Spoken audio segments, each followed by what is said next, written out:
Hello and welcome. We're going to get into another video. Today we're going to talk about the top teams in the Open Great League. Technically, two weeks are left in the season, and we need to talk about the teams that you just use and play. Well, technically use and master, and those teams will be decent enough because the meta will be the same for the next 2 weeks, and the only Pokemon that shook out the meta is already out for everyone. Talking about Tinkaton to be more specific, but there are like some teams that you need to be aware of in case whenever you're building your team, you should be aware of those Pokemons. And if we take a look at the PvP ranking and my ranking, I technically consider all of these Pokemons to be good enough. But if you take a look at the PvP ranking, there is Lickitung number 1. Lickitung is basically one of the best safe swaps in the game. Right now, they buffed Shadow Ball, they gave it Rollout, then they buffed back Body Slam, and now it's back to where it belongs. And then you have a Quagsire, my favorite Pokemon among the top 10. There is Shadow Quagsire, there is Feraligatr, Jellicent, and Tinkaton. Those are like the 5 that you should have 2 of on your team. If you don't have 2 of, you're gonna struggle. Why? Technically, those are like the dominant ones, the neutral ones. What I usually call it soft win, soft to lose. Most of the matchups, they are so good in their own matchups that even in a bad matchup, they will still be able to pull out something. You add Ferret. If you enjoy like a good safe swap, Ferret is the one you're looking for. There is Shadow Celio as well. There is Dusknoir, the Shadow. If you use Dusknoir, you need to use the Shadow. With Gator, it's literally up to you. You can use Shadow, you can use non-Shadow. It's literally a personal preference. If you use Annihilate with the Shadow, you can run counter. With the non-Shadow, just run low kick. And the team is still Wiggly. Like, Wiggly is still a decent Pokemon in the entire Great League meta. So the top team number 1, I would say, is actually Tinkaton Double Ghost. You guys remember Azu Double Ghost? Well, now we have a better version of that, which is Tinkaton Double Ghost. But Feraligatr is not a ghost. Well, technically, Feraligatr has Shadow Claw. That's a ghost fast move, right? And you use Feraligatr as you'd safe switch, because the only way you switch out is like a ground or fire lead, and that's where like what's his face, Gator comes in clutch. And the only core breaker that I could think of for this team is Diggersby. That's why you will see Diggersby a lot. It's basically a Tinkaton counter and counters stuff that cover Tinkaton. Like, if you take a look here, Diggersby beat every Pokemon on this team.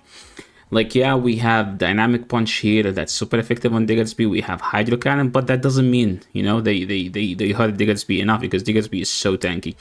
So if you want to run a softer version of this team, I would say run this version, which is you put a Quag as the Diggersby answer.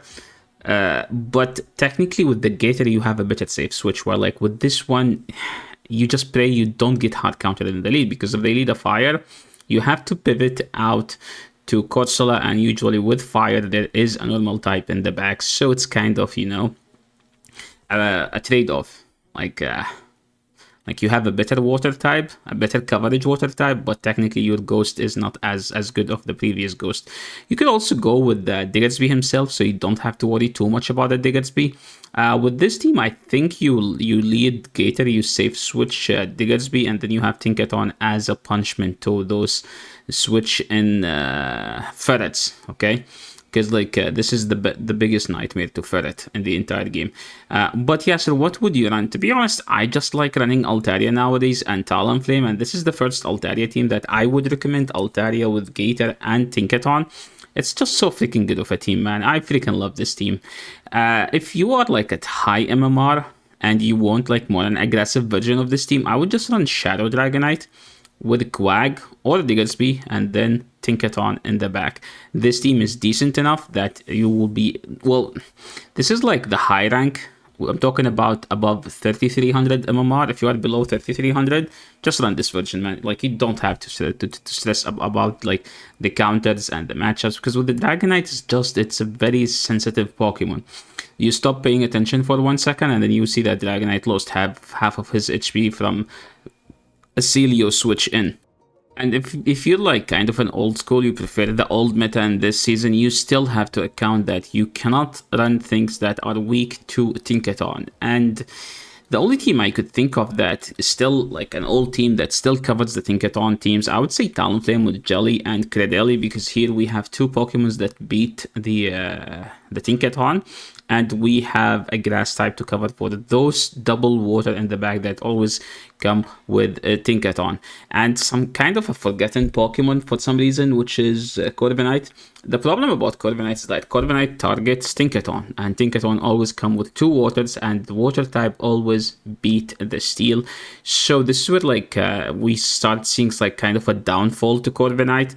But I still think that this is a very, like an S tier team, Corviknight with the Quagsire, Shadow, and Licky in the back. I think this is still a very decent team, still a great team. A Pokemon that's kind of forgotten, I would say, the Pig. The Pig is like a good Pokemon neutrally against everything. As long as they don't do Shadow Claw, like Ghost Dark type damage in the lead, you're in a good situation. Grumpig, I think I saw it in one of the tournament as people were using it as a counter to the Tinkaton meta because it beats Diggersby. It has a good play into Tinkaton. Yeah, I don't think you win, but it's still a decent play. With Double Dark in the back, one of the Darks has like an answer to the Feraligatr, because Feraligatr, remember, has Shadow Claw, which is resisted by Drapion, and then you have Galarian Moltres in the back. Swampert has still a decent play in the Great League meta, and this team, I think, is still a good team.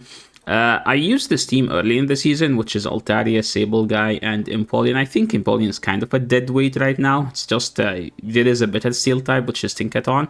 You could actually just throw in a Tinkaton here. I think that would be a great team. That actually would be a great team.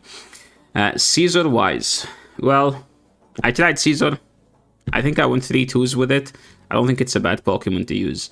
Now, as far as Galarian Stunfisk, Universe Stunfisk, I think it's just bad now. It was the safest Pokemon early in the season, but not anymore, because like he's supposed to be the ground type that beat water, but I don't think it does it that well. Where like you stop getting like it was everywhere when Corviknight was everywhere and Empoleon, but I don't think it's as good anymore. That's why people switched it to Gourgeist, like as of the anti-water Pokemon, because it's a grass type with a fire fast move where like you use the fire type to beat the steel, and you're still like a grass type that does beat the steel because of the combination between Shadow Ball and Incinerate. Wiggly, I think Elam just told me about this team. I don't think it's as good as it used to be anymore. As far as Talonflame, you can still do Talonflame with the Credeli and oh my god, I keep forgetting. I just forget his name. I literally Dusknoir, yeah, and Dusknoir. Altaria with the Quagsire and Fortress, still a decent team. And this is a team I want to mention. This team has always been good. If you would like someone with low resources, I would say just invest in those three, and those will be meta everywhere. Like if one became out of the meta, the other two will always be meta. And yeah, that's pretty much it for today. Thanks so much everyone for watching. I hope you guys enjoy the rest of your day, night, or whatever you're having. Thanks for watching. I'll catch you on the next one. Don't forget to like the video if you like the content. Subscribe to the channel if you haven't. There is a hype button. Make sure to click on it just to recommend our content to other people. Thanks for watching. I'll catch you on the next one. Peace.